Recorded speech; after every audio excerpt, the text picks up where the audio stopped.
Hello everybody and welcome back to another Kerbal Space Program video. As you can see right in front of me is a very accurately made Saturn V. Because, well, when I told my friend I was making a Saturn V for this mission, he wanted to make sure I got absolutely every last detail right.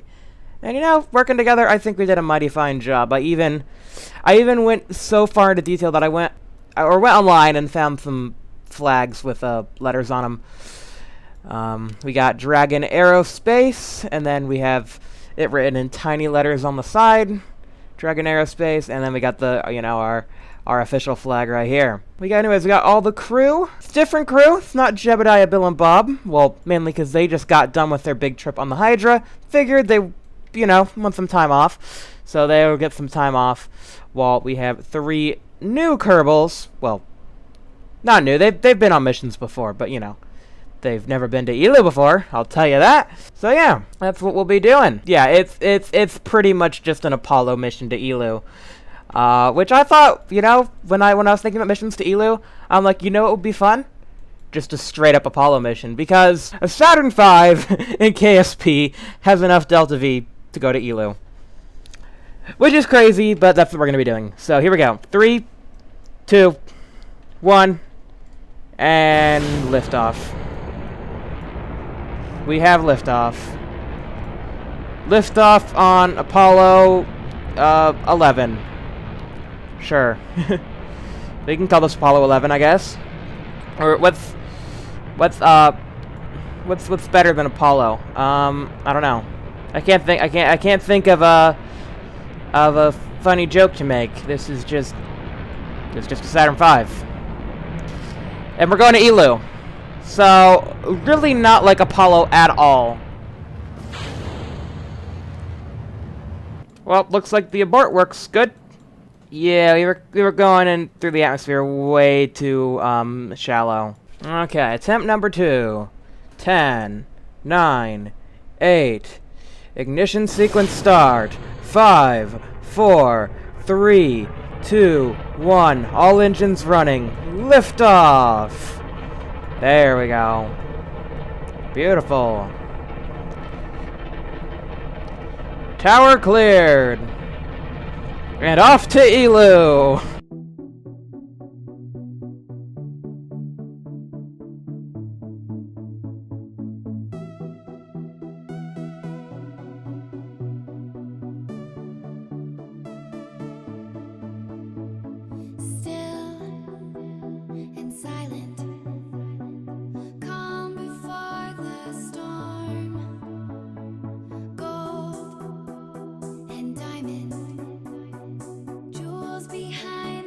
Bye-bye, second stage, or first stage. Boom! Aha, yes. Take to the sky, chasing the stars.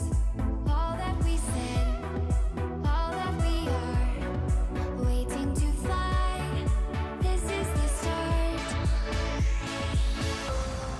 Hide and seek, reason and rhyme, grand and glorious. Living the dream, yours and mine, euphoria. Hide and seek, reason and rhyme, grand and glorious. Living the dream, yours and mine, euphoria.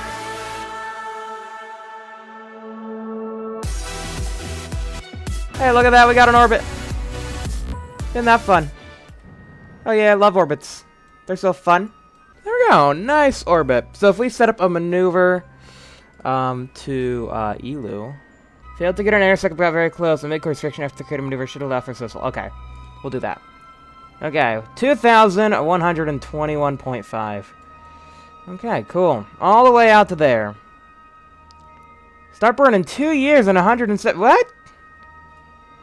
2 years. But you said Eeloo window now. I mean, sure, 26 days to Eeloo window, but not 2 years. Shifting it forward a bit. There we go. We got it. Boom. Encountered. Next orbit. Here we go. But yeah, we will have to remain attached to the S4B for a little bit. Hopefully not for too long, but just a little bit while we, you know, before we do our inclination, our mid-course. And then we can jettison the S4B. But yeah, for currently... Yeah, if we jettisoned it now, we would not... Yeah, currently if we jettisoned our S4B right now, we would not be able to do our mid-course. Because we need the Delta V in here for our mid-course correction. So, yeah. But no, I did calculate it. I made sure there was enough fuel in this service module. I actually pretty much loaded this thing with fuel. Just to make sure we had enough for, you know, our Eeloo circularization. And also our burn back home. And then the lander has enough fuel to land. So yeah. No, everything has enough Delta V. I triple checked actually, so if everything goes to plan, and we don't have any unforeseen things happen, we should be ready to go. Okay, 3, 4, 3, 2, 1, S4B ignition. Beautiful. Beautiful. Okay. Okay, we're about halfway through our burn, passing periapsis.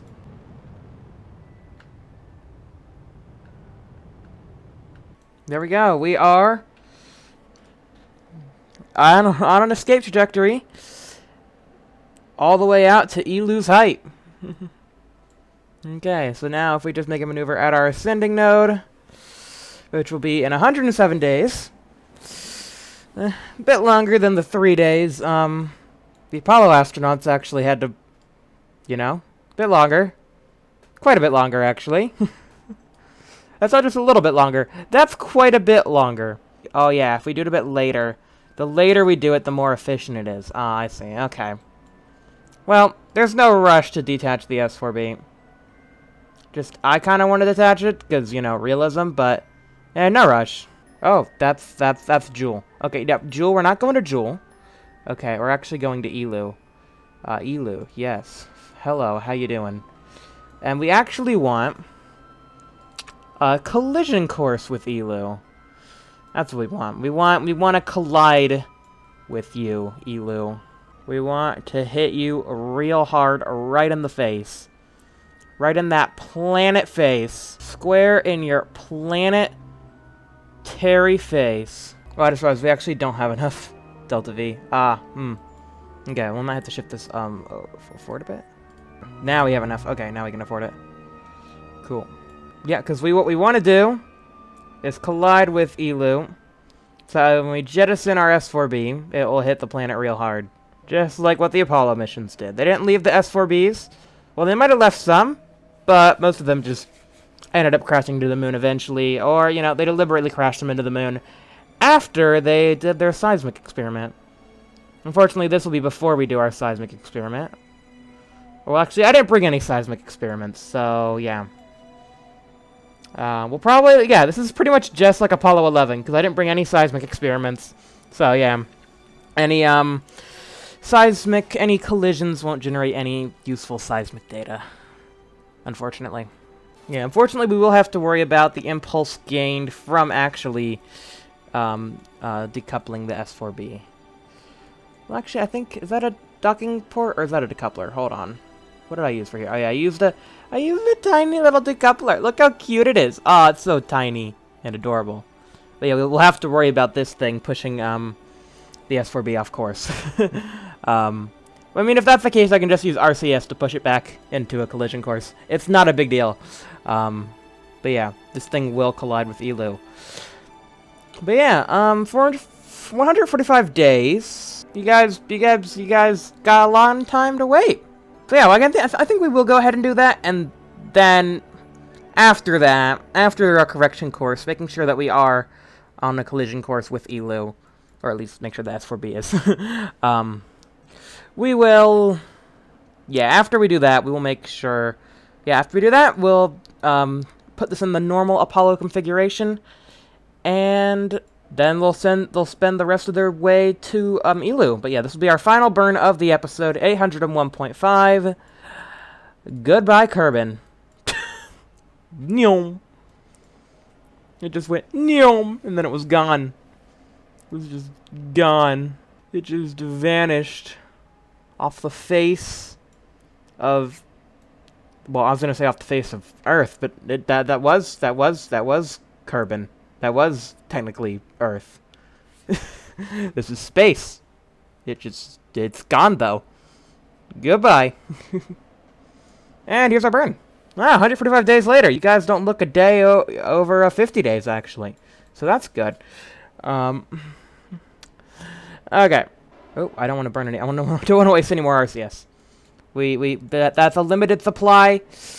We don't actually have a lot of that RCS. I probably should extend this antenna, actually. Yeah, go ahead and do that. Actually, I don't even think you can get a connection. These antennas probably aren't big enough. I used them because they're the, Apollo antennas, but I don't think they're strong enough. Oh, well.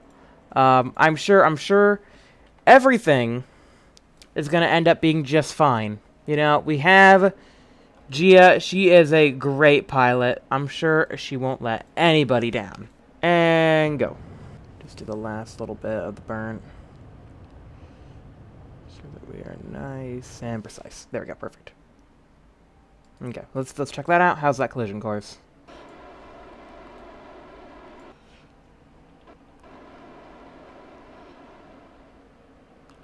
There we go. Got it. Okay. Okay. Okay. Here we go.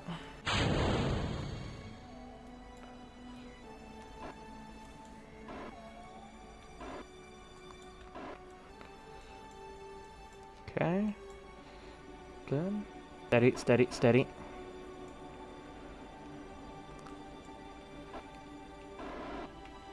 Easy does it. Pop. Okay. Well, yeah, those fairing halves are gone.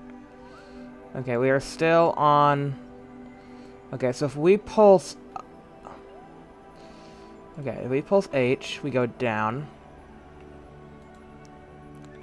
So H is down. Okay. So we actually want to. We actually want to aim normal. And then we'll drop this. And we'll see how that puts the S4B on the collision course. We might actually be capturing into a polar Eeloo orbit, which. I mean, Eeloo doesn't really have a rotation, so that would be fine. I mean, that'd be okay.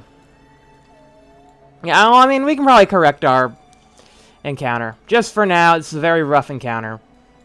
But yeah, luckily we don't have to worry about the fairing pieces, because the fairings, I think, will automatically be counted as debris and removed. So we don't have to worry about those cluttering up our space here.